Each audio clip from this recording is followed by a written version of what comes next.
All right, so get ready. Oh, yeah. For a deep dive into a Japanese mystery. Ooh. That'll have you questioning everything you thought you knew about super fancy, maybe even reality itself. Oh, okay. We've got a stack of articles Right. and forum threads detailing the strange story Okay. of Wada, a name that will soon become synonymous with, well, let's just say, Okay. a certain level of skepticism. What's so intriguing about this case is how it starts with this, like, seemingly classic amnesia trope. Yeah. You know, like a young man found unconscious in a shopping mall bathroom back in 2014, claiming no memory of his past. Okay, so amnesia, right?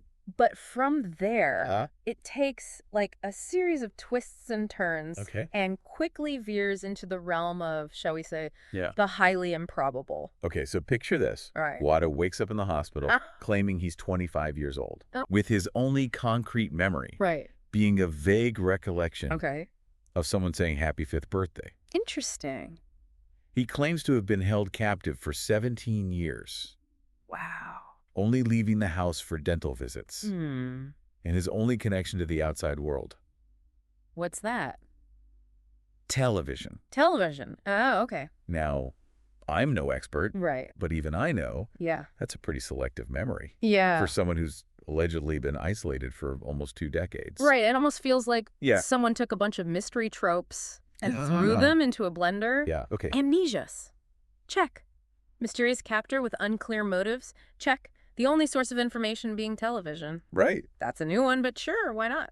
And to top it all off, his story gets picked up by a popular Japanese show called Public Search, which aims to reunite amnesiacs with their families. Oh, interesting. I mean, talk about a recipe for instant intrigue, right? Of course. The show generates several leads. Sure. As one might expect when you broadcast a story about, you know, a seemingly lost soul with a convenient case of amnesia. Right. There's a nurse who thinks she recognizes him from a dental visit 10 years prior. Oh, really? Which already starts poking holes in his timeline. So already some holes in the story, huh?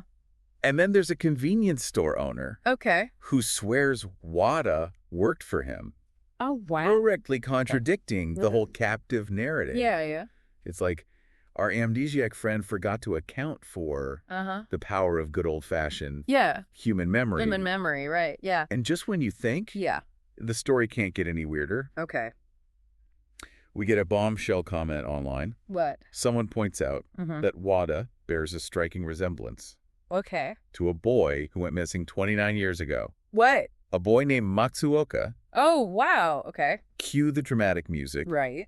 And gasps from the studio audience. Oh, my goodness. Of course, this throws a whole new wrench into the works. Yeah. The Matsuoka case itself is a tragedy shrouded in mystery.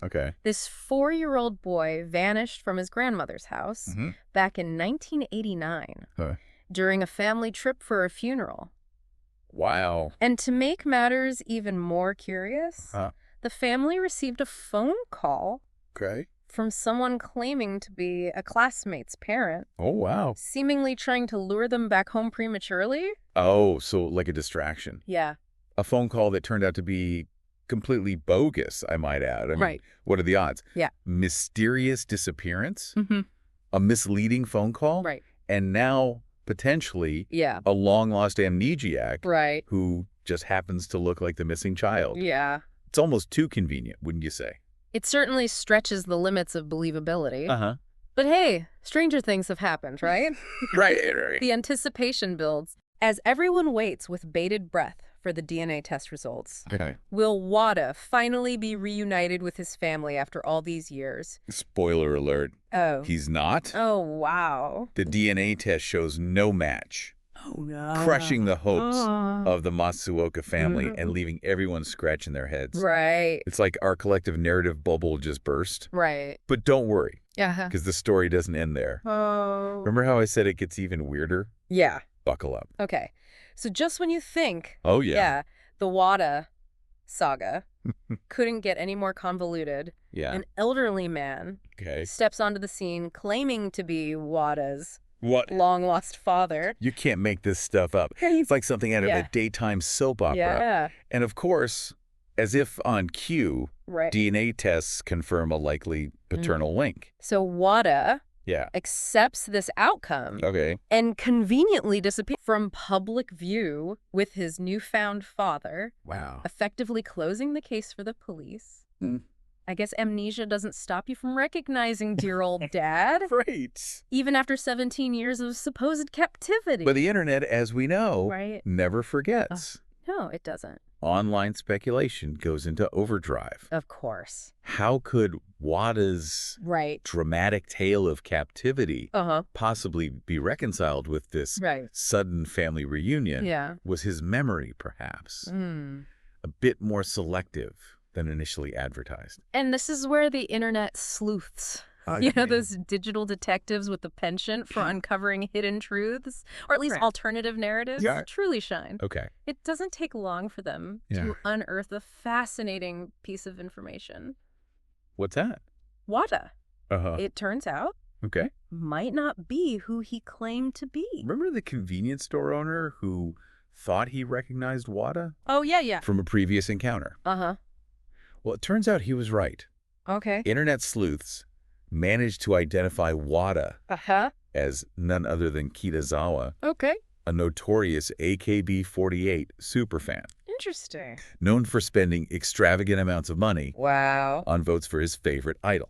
A superfan, huh? Apparently, this Kitazawa fellow had even appeared on television back in 2012. Oh, wow. Which, you guessed it, aligns perfectly with the convenience store owner's recollection. So it seems our amnesiac friend was quite active in the world of pop culture, despite his alleged isolation. So now we've got a potential kidnapping victim who isn't a kidnapping victim, a missing child who remains missing, and a superfan with a penchant for elaborate storytelling and conveniently selective memory lapses. This whole situation begs the question.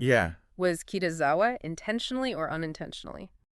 Crafting a narrative inspired by the well-publicized Matsuoka case. Oh, interesting. Could it be a case of life imitating art? Or rather, imitating a real-life tragedy? It's a question that delves into the murky waters of human motivation. And the allure of crafting, captivating story, even if it means blurring the lines between reality and fiction. Let's not forget that Wada, or should we say Kitazawa, claimed his only connection to the outside world during his supposed captivity was through television. I wonder if perhaps all those hours watching dramatic reunions on public search sparked a bit of inspiration. Like he was getting ideas. It's almost as if he took the show's premise and decided to create his own real-life episode, casting himself in the starring role. It's a fascinating, albeit slightly unsettling thought. Did he consciously or subconsciously weave a narrative designed to garner attention and sympathy? Or was it simply a case of a troubled individual seeking an escape from reality, even if that escape meant fabricating a rather outlandish backstory? The line between truth and fabrication becomes increasingly blurred as we delve deeper into this case. It's a reminder that memory itself is a malleable thing, susceptible to suggestion and prone to gaps and inconsistencies. And in an age where media plays such a significant role in shaping our perceptions, it's more important than ever to approach stories like this with a healthy dose of skepticism. Yeah, for sure. So here we are, wading through a sea of amnesia, missing children, the wild world of idol superfans. It's like we've stumbled into some bizarre reality show. I know. Where the lines between truth, fiction, and good old-fashioned attention-seeking are completely blurred. What strikes me is how this entire case seems to play on our collective fascination with mysteries and dramatic narratives. You know, Kitazawa, whether consciously or not, tapped into that deep-seated human desire for a good story. He gave us a story with all the classic elements. A lost soul, a mysterious past, and the possibility of a heartwarming reunion. It's almost as if he understood the formula for grabbing our attention and holding it captive, much like his alleged captor did to him. And let's be honest, even those of us who pride ourselves on critical thinking can't help but be drawn in to a well-constructed narrative. We want to believe. We want to see the pieces fall into place, and sometimes we're willing to overlook a few inconsistencies along the way. Until, of course, those inconsistencies become too glaring to ignore. Exactly. And that's where those internet sleuths come in. Armed with their digital magnifying glasses. And an insatiable appetite for truth-seeking. Or at least for unraveling a good deception. They become the ultimate fact-checkers. Holding these narratives up to the light.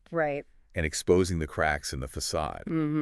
In a way, they're the unsung heroes of this story. I agree. Reminding us that even in an age of information overload, there's still power in questioning what we see and hear. Makes you wonder what Kitazawa's ultimate goal was. Was he seeking fame, sympathy, or was it something more complex, like a desire to rewrite his own personal narrative, even if it meant borrowing elements from a real-life tragedy? Perhaps we'll never truly know the answer, but this case serves as a potent reminder that the stories we tell ourselves and the stories we consume have the power to shape our perceptions of reality. It's a cautionary tale for the digital age, reminding us to be discerning consumers of information, to question our assumptions, and to remember that sometimes the most captivating stories are the ones that are too good to be true.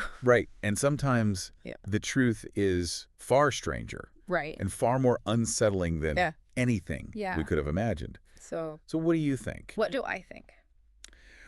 Was Kitazawa a master manipulator? A troubled soul seeking an escape from reality? Or simply a superfan who got caught up in a web of his own making? We've given you the pieces of the puzzle. Now it's up to you to assemble them and draw your own conclusions. Remember, the truth is out there. It is. Somewhere between the headlines, the online forums, and the depths of human psychology. It is. Keep questioning. Keep exploring. And until next time, keep diving deep.